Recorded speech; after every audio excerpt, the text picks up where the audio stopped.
Good morning, good afternoon, good evening, everybody. Welcome to this episode of the Note Closer Show. As always, I'm your host, Scott Carson, and extremely excited to have a very special guest today. He's new to the show, but we've known each other for a couple of years, dating back actually to an original crowdfunding university when crowdfunding was all the rage with the idea, and that term it came out about 4 or 5 years ago. But we're honored to have Joel Block join us from Bullseye Capital this morning. If you guys don't know who Joel is, you'll definitely want to pay attention. Joel is a seasoned real estate investor in over 25 plus years of experience in the industry of buying and investing in distressed assets. He is an expert on crowdfunding and syndications and doing some big projects. So, hey, good morning, Joel. Thanks for joining us from LA this morning. Hey, Scott, how are you this morning? Nice to see you. I'm good, man. I'll take a little bit of the LA weather. It's been like a monsoon around here for the last week, in the middle of July. Well, you wouldn't believe it. Hey, son, man, it was 121 degrees here the other day. Woo. So we are second only to the surface of the sun. I saw a post from somebody on social media talking about, hey, here's the sun and here's Earth, which is closer, or California, which is closer than Earth to the sun.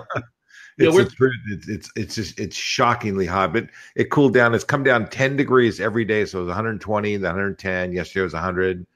And like today's gonna be 90, and I think it's gonna be like 70 over the weekend. It's the size of the swing. It's like 50-degree swing. It's unbelievable. Yeah, it's always interesting to hear in Texas. We like to say if you don't like the weather, hang around 10 minutes, it'll change because we have those. They say in Florida. Yeah, well, Florida, you got God's waiting room in the 4 o'clock shower every day. So, yeah. Joel, for those that don't know who you are, take a few minutes to kind of tell us who you are, what your kind of specialty is, and what you guys focus on over at Bullseye Capital. Well, listen, first of all, I've been in the venture capital and the hedge fund business. I've been in the money business for my whole career. I've been buying companies.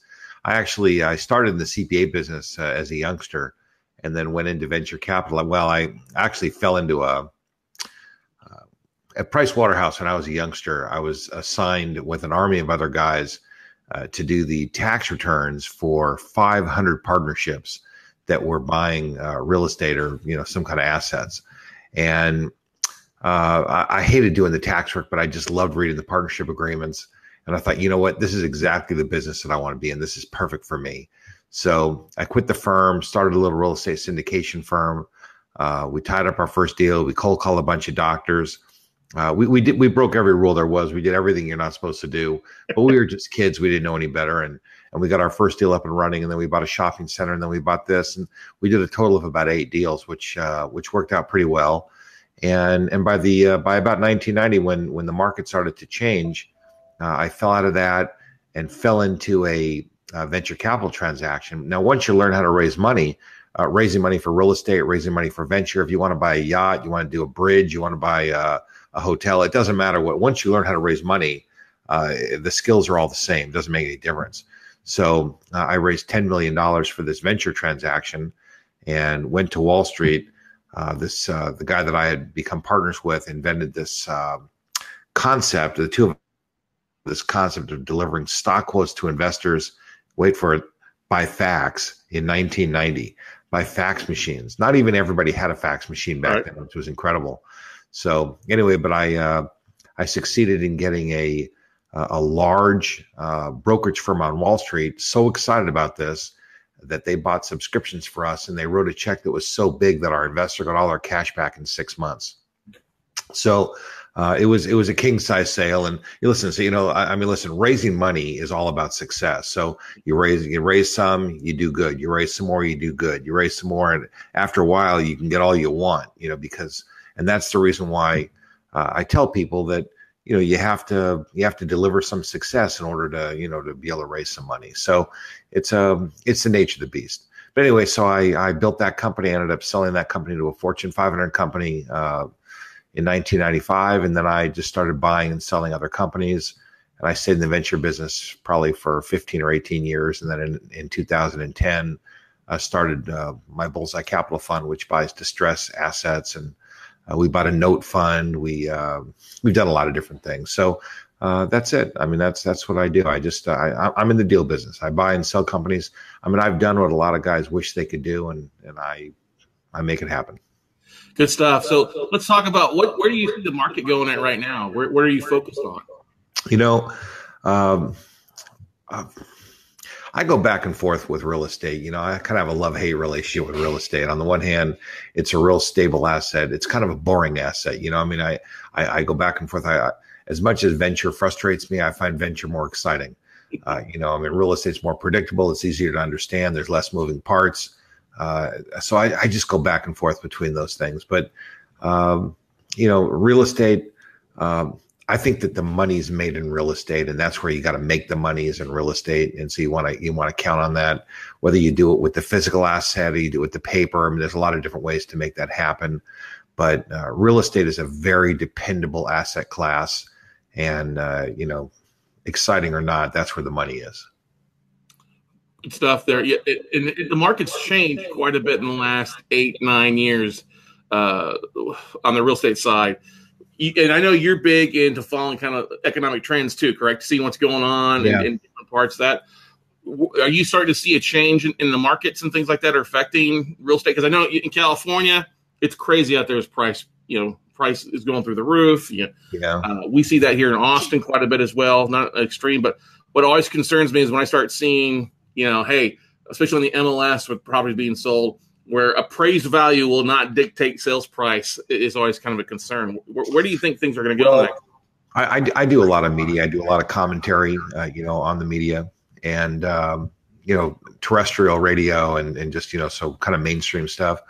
And real estate is largely dictated by jobs. If people have jobs, then people can buy homes. And if people can buy homes and they can make their mortgage payments, then everything is healthy. Other parts of the economy are a little different than that. But the real estate sector is all about jobs.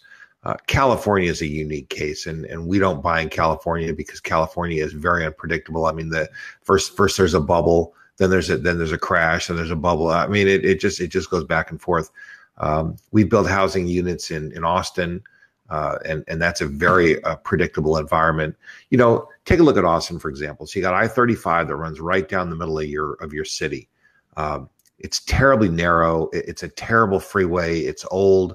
It needs to be reorganized, but it's not. So anybody who works in that area, premium to live within a couple miles of there. So it's a guaranteed deal that if you buy real estate within a couple of miles of the university in that downtown area, that it's worthwhile because people have that's where the jobs are. The jobs are there. Now, you go further north, there's lots of choices. And so that makes the prices a little softer because there's a lot more supply with less demand. So, but in downtown, you have huge demand for limited supply. So supply and demand just always works. And it's very easy to.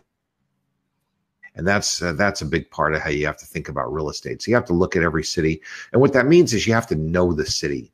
You can't just drop in from an airplane on a parachute and say, okay, we're going to buy some real estate here. You have to really know what you're doing. I mean, real estate is like anything. Listen, I don't want to say anything, is different than this, but you have to do it. It's a knowledge-based business.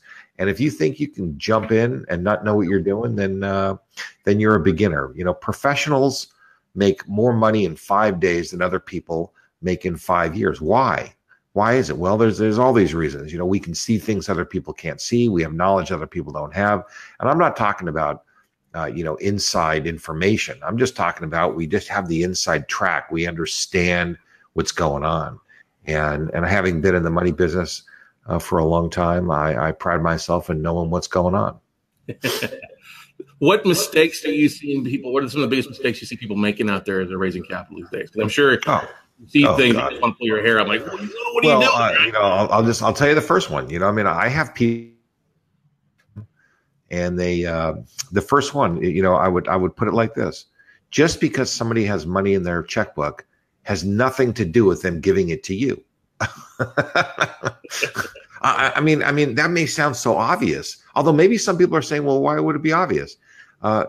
Listen, my fund, I run a fund, and we buy certain kinds of assets. So people will call and say, Joel, I have this thing. Why don't you give me some money? Well, my fund doesn't do that. Well, I don't understand what you're talking about. You have money, and I have a deal. Why don't you just give me money for that? Well, no, because we have an agreement with our investors that we're going to do certain kinds of deals. We have expertise and certain background in certain kinds of things. So the first thing you have to do is you have to line up what it is that you're doing with what it is that the person who you're talking to wants to do. Now, if you're talking to very sophisticated people who are harder to deal with, by the way, then those people are going to be much more specific. They're going to be much more concerned with yield and with the risk profiles.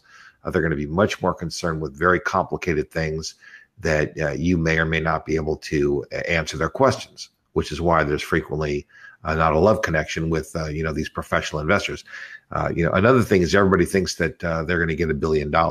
Oh, I know this billionaire and he really likes me. Let me tell you that billionaires don't really like you. They don't care about you. They don't need you.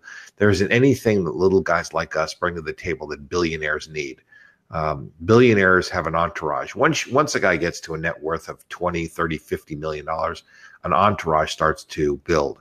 And that entourage is a stockbroker, it's lawyers, it's accountants. And let me tell you that those people, that's their gravy train.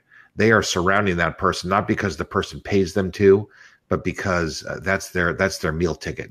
And so they are going to surround that person. They're going to suffocate them, and they are not letting you in, because anything that we would do diminishes their ability to make money for themselves, because we're kind of on the outside of that circle. So you really want to deal with people that probably are in the $1 to $10 million net worth range. Those are people that are still building. Those are people that are still taking risk. Those are the people that really do need us because they don't have an entourage. They don't have a tremendous amount of alternatives. I mean, listen, I get a phone call every single day from somebody saying, Joel, you want to put money in my deal? Dr. Smith, he gets 0 phone calls. No one ever calls him. He doesn't have any access to any deals. So for that reason, Dr. Smith, he loves getting phone calls from the kinds of people that you and I know, the people that we deal with, your students and the people who were part of your mastermind programs. They love getting phone calls because they're going, you know what, all I know is that my stockbroker puts me in these cruddy deals. I want to get put into something that's exciting. They're not going to put in all their money, but they certainly they want to take a bite of the apple of something new and different. So I could go on and on, man. How long do you want me to go? Hey, I love it. I guarantee people are enjoying it too, because it's one of the biggest things I think people see out there as well. Is like, oh, hey, I've got a rich friend, or I know somebody's got some money in LA, or I'm going to go talk to them. What does that have to do with anything? What does that have to literally stop, take a step back. Take a step back and put yourself into the shoes of the investor. What does the fact that they have any money have to do with them loving you and your deal? Mm-hmm. You have to get them to love you and your deal. And now, people call me and they want to talk about financing films. And listen, I'm getting on the phone in a few minutes with a guy a pretty substantial guy, by the way, runs a radio station. He's got networks. They're connected at the highest level of government politics. And they got people in the White House. And, and they want to raise some capital. He wants to know how. Well, what I told him is, who are people who like your concept? Mm-hmm. Those are the people that are likely to put up the money. They're the ones because they have an interest. Crowdfunding didn't happen the way that we all thought it would, but there are things about crowdfunding that are accurate. Number one, different people like different things, and you have to find the people that like your things. So, for example, people don't have to know how to do notes, but they have to understand a little bit about notes in order to say, you know what, I'm interested in moving forward with this. I'm not talking about the guys that are buying the notes. I'm talking about the passive investors. And here's the other things you have to understand is that when I raise money from passive investors. Your guys are all active investors. So syndicators, the guys that I deal with, all my colleagues, they're all active investors. And we need passive investors to fund our projects. And a passive investor is just somebody who writes a check and sits back and collects a dividend. That's basically what happens. So, we just have to be clear about that. And you have to be looking for the right thing. You have to deliver the right message to the right person. All the way around, there's a rhythm to it. Once you learn how to do it, you can get good at it. But most people make such silly fundamental errors that they never succeed. And that's kind of a bummer because, it slows them down. Yeah, I would agree to that. You couldn't hit the nail more on the head like that, as well as if surround yourself with people that like you, they're going to love you, love the concept, understand the concept, and willing to write a check. Because most people don't want to do the work; they'd rather just sit back and do. They want to build a car; they just want to ride it. Yeah, right. And listen, there are drivers and there are passengers, mm-hmm. and neither one is better. If you're really good at doing the driving, then make a living out of it. You know, if you're really good at buying notes, buying real estate, doing deals, then get other people to fund it. And let me tell you something, there's more money doing that than you could ever dream of. But on the other hand, you can't be a beginner. Investors are not going to give you the money if you're a beginner. One of the things that, I always say is that investors they're funny about letting you practice with their money. In fact, a little examples. There's a reason that doctors practice on cadavers. You know, they practice on these low value targets. They make a mistake, doesn't matter that much. You know, I mean, you can't practice on the real thing. Investors are just not going to say, well, how many deals have you done? Well, never done any, but how hard could it be? You know, I mean, imagine going on an airplane and the pilot comes out of the cockpit and says, hey, ladies and gentlemen, today's my first day. Didn't have a lot of time for training, but how hard could it be? I mean, right? I mean, this is everything in our world is complicated. Everything that we do requires expertise. I don't care if you're buying notes, buying real estate, operating on people doing brain surgery. No matter what you're doing, it requires expertise to be good at it because all the people around you are good at it. And if you're not at least as good as them, you're going to get washed out. That's the way it works. That's why you need to take training. That's why you need to be surrounded by experts like you to teach people how to do the kind of things that you do. Because if you don't have the competency at least as good as everybody else, then you're going to get washed out. That's it. So you need to get better. And then the better you get, then the more capital and other things you're able to attract. So all the way around, you have to do it. And if you aren't willing to invest in yourself, then go get a job or do something different. Good points. I mean, I had great mentors starting off. I know you did the same thing as well. People you learned from and kind of helped you show you the ropes as you got better. And you went from, low level assets and building up to get where the point where you're at today. It's not going to happen overnight. Right. But if you keep working on it and keep honing your craft, you'll eventually get good at what you do and be an expert, right? Right. One of the things that you have done in the last couple of years, and I've admired this, is you are actually putting together an annual event to kind of help out with people of that, right? You want to talk a little about your syndication and hedge fund symposium? Yeah. Twice a year we put on a conference, and actually in October we're doing our 21st national event, which is pretty extraordinary. I mean, the fact that we're doing it for the 21st time, I can't believe it. I'm freaked out by it because it's not really my business. My business is running the fund and doing the things we do, but I got a call from an executive at Marks and Millichap, which is the largest commercial real estate brokerage in the country. And the guy said, right on the heels of the crash in the late 2008, whatever it was, the guy said, hey, listen, can we bring you out to Florida to do a conference for us and show us how to raise capital to buy real estate? Because most people just don't understand it. They don't understand how Wall Street organizes the money. They don't understand where the money comes from, how it works, what happens. And so I go out there and did this conference, and it turned into our syndication hedge fund symposium. Twice a year, we take 50 people. These are people that are pretty sophisticated in real estate, either notes or real estate, or they could be venture. They could want to do film. It doesn't really matter. But, we show them the inside of how putting deals together works, how the investor gets paid, how you get paid, how you charge fees, how you keep control of the deal. I mean, everything about how the deal works, we show you how the whole thing works. There isn't anybody in the country that puts on a program that's quite like this, because I've been doing this for 30 years. It's my life is running these deals, and I show people how it works. So what happens is, if you're buying notes or you're buying real estate and you're cobbling together the money from hard money lenders, private lenders, whatever, eventually what you find out is after you get better and better at it, hey, listen, I'm pretty good at this. I should be making more money. Now, granted, when your first deal, you're lucky to make anything. You're lucky to get an experience. So whatever they charge you, you just take the money and you do it. But after you've done it 5, 8, 10, 15 times, you're saying, hey, listen, I'm pretty good at this. My risk profile has improved. I'm not a big risk to these lenders anymore. They should give me a lower price for the money. So you go back and you say, hey, listen, I should get a lower price for the money. And the lender says, well, yeah, you are pretty good. We don't need to control it quite as much. We don't need to supervise it quite as much. You've been paying us back every time. Fine, we'll give you a lower price.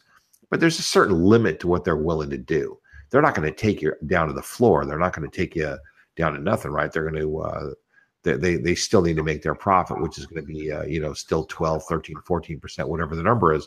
And so what you want to do is when you get to the point where you have really good solid chops and you're good at this business, it's not only the price of the money, it's also the supervision and the control. Because the people who lend you your money control your business. I mean, that's just the reality of how it works. And it's well known that that's how it works. And so here's what happens. So let's say you get a deal. You call up your lender and you go, hey, listen, I've got a smoking hot deal. I need $100,000. And the guy says, oh, God, too bad. I'm all tapped out right now. My money's all loaned out. Call me next week. Call you next week. The deal will be gone next week. So you just lost an opportunity to take care of your family, which is really not good business. I mean, now when you're a beginner, that's how it is. But as you get more seasoned, you shouldn't have to tolerate that. You should have your own storehouse of capital where you're ready to go all the time. You don't need to call anybody. So you want to get investors to give you the money where you hold on to it in advance. Because let me promise you that when you show up at the table with the cash, who's going to get the better price? You or me? If I show up with the cash, and you got to scramble around for it, and I'm ready to go in 5 minutes, we know how it works, right? I mean, you've been around the block enough times. The guy with the money is gonna get the deal, and so that's the reason that investors, if you're good at what you do, and you can demonstrate that you're good, then you put out an offer to them. You say, listen, we're building a fund, and here's what's going to happen. You put the money in, and I'm going to go out and I'm going to do what I'm going to do. You're going to get paid, and I'm going to do all the work, and it's a great relationship. And that's the way it works. And that's what we teach people how to do at the Symposium, is put together funds. And we've put together probably more funds and syndications than probably almost anybody in the country. We've done, 50 or 75 funds. We've done 125, 150 different syndications.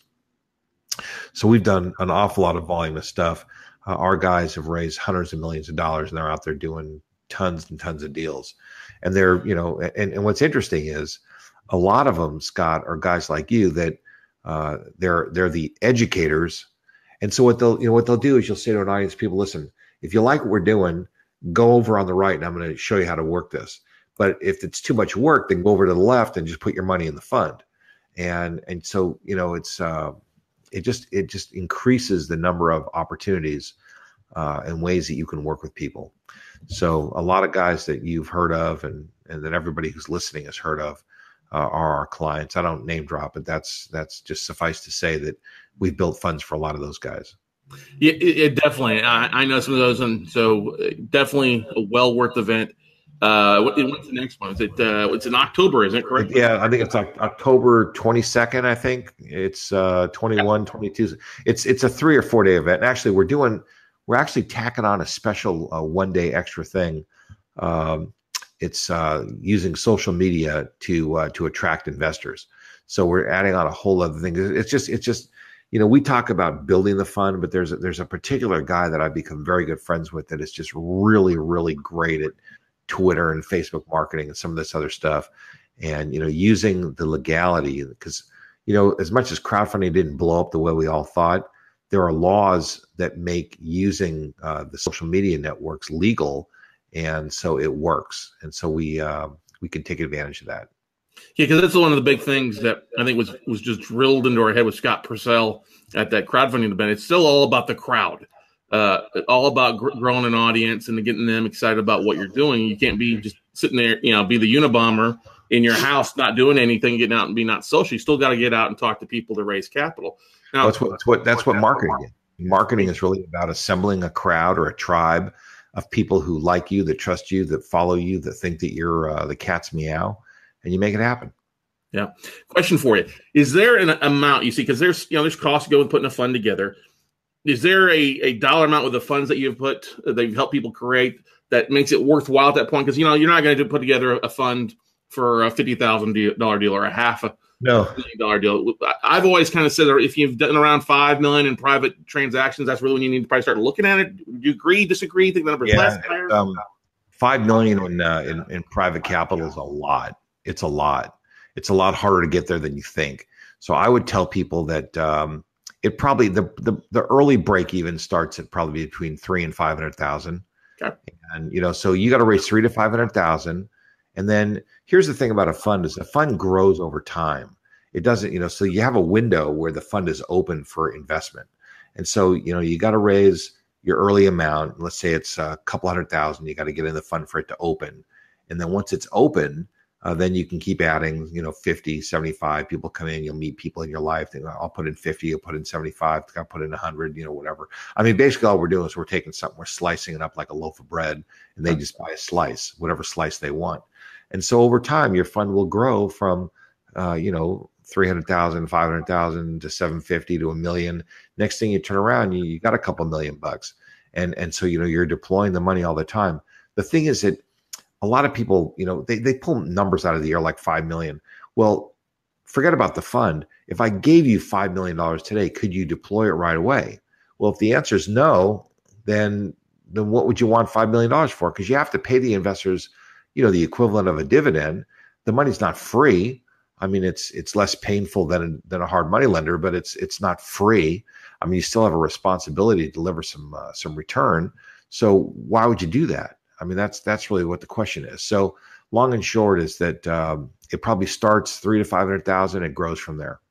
Yeah, and I meant like the total size of the fund at over time. And there's always stair-step provisions as you get in $250,000 to deploy that, stuff like that. You don't want to wait till you have the full 5 million to fund something. But there's a lot of people that when they start off like, oh, I'm going to go put a fund together for one property. That just doesn't make sense with the cost of stuff. Well, that wouldn't be a fund. That would be a syndication. A syndication is a project. A fund is a pool of capital that's discretionary. You can go buy assets with. Now, I'll tell you, it's harder to put together a fund than it is a syndication. It's harder to raise money for a fund than a syndication project because, people, you say, listen, we're buying this apartment building. Oh, perfect. People like to go touch it. They like to look at it. They want to drive by it. I'm not quite sure why, but, because they don't really know what they're looking at anyway, but that's kind of what they want to do. A fund, they have to trust you more. Because a fund is really it's unknown, it's unclear, and they really have to kind of trust that you're going to do a good job. Yeah, and it just takes obviously having quite a bit of experience in that specific narrow class for the most part, right? You don't want to be a jack of all trades in your fund. You want to kind of have it narrowed down. What you want to set up what we call a charter. So you say, okay, we're buying apartment buildings B class in the western part of the United States. So you want to set up some parameter. You don't want to say we can buy anything we want, anytime we want, whenever we want, wherever we want. Just give us the money, and then we're going to decide what we're going to do. People are not going to give you that kind of discretion because even though legally you sort of have that kind of discretion because the fund is able to do pretty much anything that's legal, you start going outside, your expertise, and you're looking for trouble. So if you're really great at buying restaurants, then say we're going to be buying, restaurants of under $5 million in this part of the United States. You have to tell the investors what you're going to do so that they can reasonably say, we like it and we want to do it. You ever run into any problems with your funds or any issues along the way that you had to kind of take a left turn or about face to try to fix it?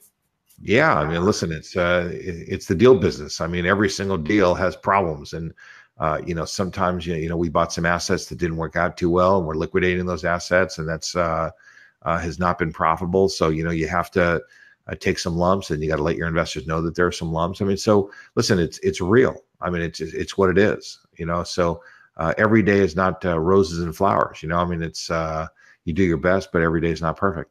Right. And communication is key, more so when you have issues than when everything's going well, right? Yeah, that's it. Cool. So you have your event coming up October 21st to 24th in Las Vegas. Yeah. I think last year you had one of them at the Tropicana. Is that where you're having that again? Yeah. Yep. Gotta love it. I love it. They've done a good job with the renovation out there, and it's nice that there's a event going on in Vegas again that time of year versus there used to be one that's not there anymore. So that's good that you're there. And when's the other one? You said you have one of them twice a year, both in Vegas? The second one in April. I mean, it moves around different places. Typically, the October event is in Las Vegas, and we move it different hotels and different places. So the venue will determine the venue. But the one we just had was in New Jersey because we wanted to do it in the Northeast, and we got a whole bunch of different kind of people than normal. So and we always save some space for alumni too. The networking, it's such a powerful event because the number one, people have to qualify to get into our event. It's not just anybody just can't come. You have to meet one of three criteria. Either you're a real estate professional licensed in some state, and that is really, because you have to really either understand, or number two, you're a financial or intermediary type person, CPA, attorney, banker, lender, mortgage lender, whatever, because you either have to understand the real estate or you have to understand the money, one of the two, because there's a lot going on. If you don't have background in one of the two, you're going to really struggle. And the third alternative is that you have expertise in a certain asset class. So you're an expert in notes, you're an expert in rehab, you're an expert in student housing. So you have to have some background. And the reason for this is that if you don't have one of these three backgrounds, number one, you're going to struggle with the material. But number two, investors aren't going to give you any money. Mm-hmm. They're just not going to, if you don't have the chops, they're not going to give you any money. So don't bother taking a seat that would belong to somebody else. It's a very small event, 50 people. We do it very much on purpose. People get to know each other. The networking is very powerful. Las Vegas is likely to be a little bigger than that, just because it's our 21st national event. There'll be some more alumni that's going to come, and just some other guys are going to do some stuff. That's really awesome. But, we do some role playing. We pretend, let's say that we have a deal.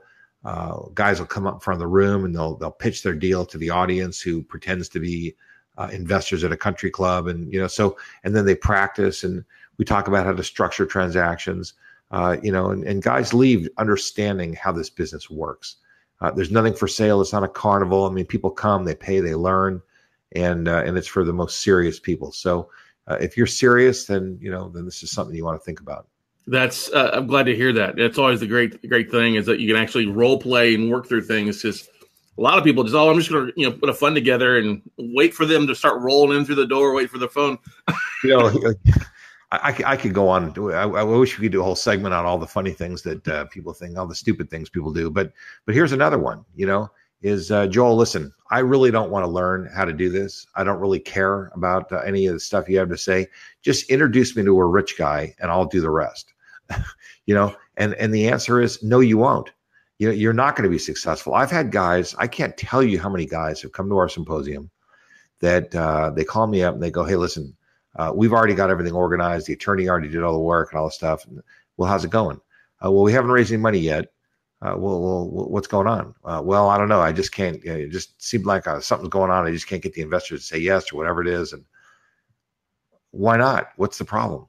Well, for some reason or another, what ends up happening is that, I look at their docs and I'll say, well, listen, the reason that the investors aren't coming in, it's too restrictive. It's too investor unfriendly. You got this problem, you got that problem. And they're going like, well, our attorney told us to do this.